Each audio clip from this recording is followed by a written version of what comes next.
বাহরাইনে রাত্রের দৃশ্য আপনাদেরকে আমি দেখাচ্ছি। দেখেন, মানব শূন্য এক হিসেবে বলা যায়। দেখেন, রোডে কোনো মানুষ নাই, সম্পূর্ণ রোড ফাঁকা, মানব শূন্য, পুরা এলাকা ফাঁকা। এই যে আপনাদেরকে আমি গাড়ির ইয়াগুলো দেখাই। দেখেন, বাহরাইনি এই যে লাইসেন্স নম্বর গাড়ির। তো বাহরাইনে এখন প্রচুর গরম। কয়েকদিন বাদে তো ঠিক এই টাইমে বাইরে হওয়া সম্ভব না। গরমের তাপমাত্রা, তারপরে সব কিছু মিলে মানে বাইরে মোট কথা বাইরে হওয়া যায় না, এরকম পরিস্থিতি। এই যে গাড়ি ঘোড়া সবগুলা এখনো বইডা। এই যে দেখেন, মানুষ শূন্য, মানুষ নাই বললে চলে, এরকম অবস্থা।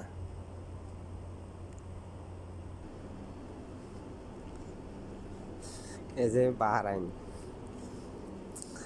মানুষ নাই। এখন রাত্রে প্রায় 9টা বাজে।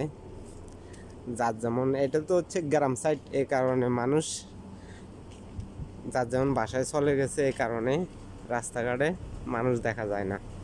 খুব সীমিত, অল্প একটা দুইটা গাড়ি পাওয়া যায় এতটুকুই। গার্ডেন বাসা বাড়ির সামনে এই যে বানায় রেখেছে সৌন্দর্যের জন্য। গাছ লাগাইছে সামনে, গাছ লাগাইছে সামনে, এই গাছ এগুলা। বাহরাইনে অনেক রাস্তা, প্রতিটা বাড়ির সামনে সামনে রাস্তা, মানে রাস্তার এখানে অভাব নাই, এত রাস্তা। এই যে দেখেন, প্রত্যেকটা বাসার সামনে সামনে দিয়ে রাস্তা গেছে। এরকম সুবিধা এখানে বাসা বাড়িতে আসা যাওয়া, মানে সব কিছুতে অনেক সুবিধা আছে। এই যে রাস্তা,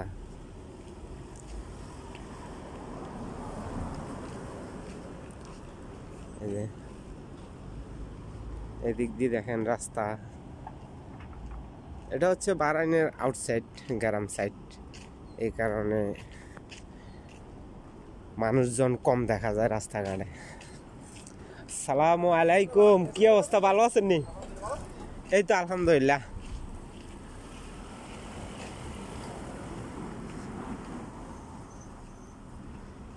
এমনি বিল্ডিং গুলো অনেক সুন্দর সুন্দর। দেখেন একটা বিল্ডিং,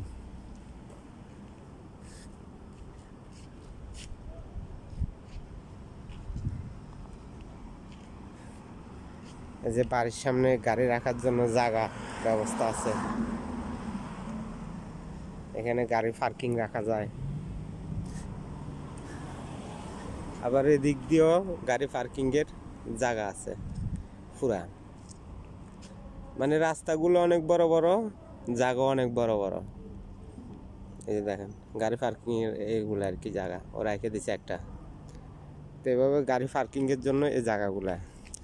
আবার বাসা বাড়ির সামনেও পার্কিং এর জন্য জায়গা রাখা হয়েছে। এই যে পার্কিং এর এখানে গার্ডেন বানাইছে, গার্ডেন আছে, সব কিছু মোটামুটি, মানে পরিবেশটা অনেক সুন্দর। পুরো বাহরাইনের মধ্যে এরকম পরিবেশ। আমি বাসার থেকে একটু দোকানে যাইতেছি, একটু সামান্য কেনাকাটা করবো, এই কারণে তো চিন্তা করলাম একটু ভিডিও করি, বাহরাইনের রাত্রের অবস্থাটা আপনাদেরকে দেখাই, যে বাহরাইনের রাত্রের অবস্থাটা কেমন, দেখতে কিরকম সুন্দর লাগে। তো আসলে অনেক সৌন্দর্য দেখার মতোই বাহরাইনের রাত্রের যে দৃশ্যটা আর কি, দৃশ্যটা দেখতে অনেক সুন্দর।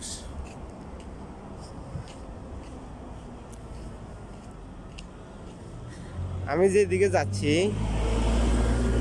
একটু পরে এয়ারপোর্ট, বাহরাইন বড় বিমানবন্দর, যেখান থেকে আমরা বাংলাদেশে যাই, সেই এয়ারপোর্টটা এখান থেকে দেখা যায় অল্প একটু, আমাদের বাসার থেকে অল্প একটু।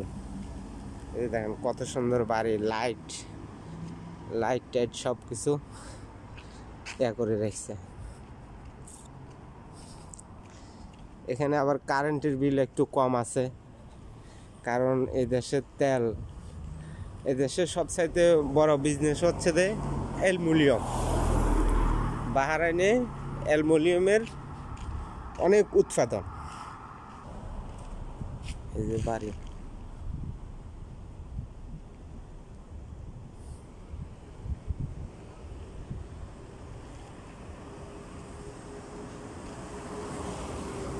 ওদিক দিয়ে এয়ারপোর্ট, এই সাইডে হলো এয়ারপোর্ট, বাহরাইন এয়ারপোর্ট।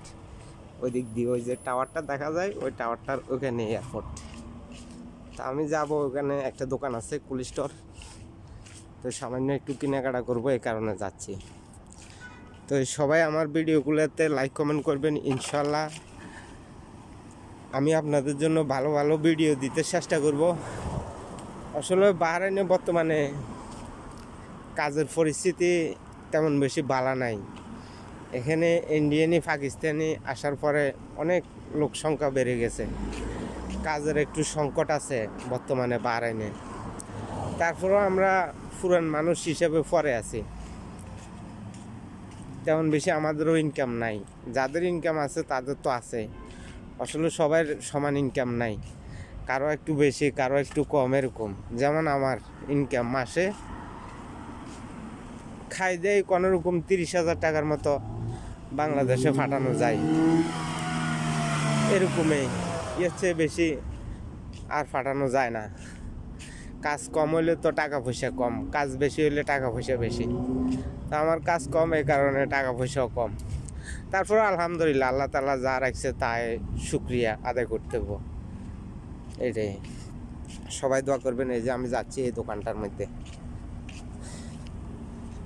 আসলে দোকানটার ভিতরে ভিডিও করা যাবে না, এই কারণে আমি বাইরের থেকে আমার ভিডিওটা শেষ করতে আছি, কারণ এখানে আরবিরা থাকে, এই কারণে ভিডিও করতে দেয় না। এই যে দোকানটা দেখায় আপনাদেরকে। আর এয়ারপোর্টটা হলো যে এই সাইডে, এই সাইডে এয়ারপোর্ট, এই সাইডে।